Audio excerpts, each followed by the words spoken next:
In this video, we're going to take a look at the spelling checker in Thesaurus in PowerPoint 2016. I've got a sample slideshow here, and I've misspelled a couple of words on it. On slide 1, I've got my name, and you see there's a red wavy line, just like in Word. And on slide number 3, I've also misspelled accomplished, and I misspelled stakeholders. There should be an L in there, but PowerPoint does not find this one, and it does not find this one because it's in all caps, and we'll talk more about that in a minute. Let's go back to slide 1 here, and let's go to our review tab up here, and then go in the proofing group and click on spelling. And it will find my misspelled last name here, and it will suggest actually the correct spelling. Because I'm the owner of this computer, my name is actually in the dictionary. It may not be in your dictionary, and so you just have to tell it that you wanted to go in here and change it on your own. But it is in here, so we can select it and click on change. And then it finds the word accomplished, and that one's close enough that it recognizes the correction for that as well. So we select it, and we don't have to select it, it's only one. Click on change, and it tells us our spelling check is complete. Okay, now what about this one? That's a misspelling, but it didn't find it because it's in all caps. PowerPoint assumes anything that's in all caps is going to be an acronym. As a matter of fact, there's another one in here on one of these slides. DYA, define your acronyms, and it did not catch that one either. So how do you fix that?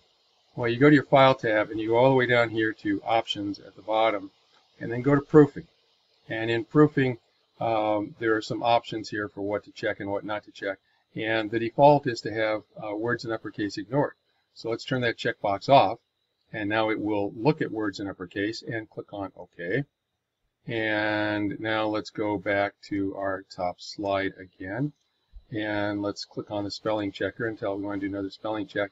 And this time it recognizes that should be stakeholders. It's not sure if that's a plural or possessive or anything, but it's just a plural.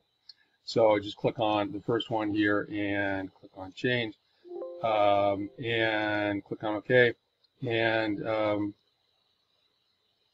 not sure why it didn't find this other define your acronyms one, but in general, if the words are all in caps and you have not changed the defaults, PowerPoint will not find it. So you either need to change that default, or you need to be real careful about proofreading anything that's in all capital letters. Okay, now the other thing that we want to do is we want to check out the Thesaurus. And the easy way to do that, I think, is just right-click on a word and ask for synonyms. And you'll get some choices here, but if you click on Thesaurus, you'll also get some options over here on the right side. And so you can find something over here, and sometimes it's a word that can be used as a verb or a noun, and so you got to make sure that you pick the right form. And so rationale here, let's say that we want that's closest to meaning justification. So click on the down arrow next to justification until you want to insert it, and you've got your new word inserted into your document. And that takes care of spelling and the Thesaurus in PowerPoint 2016.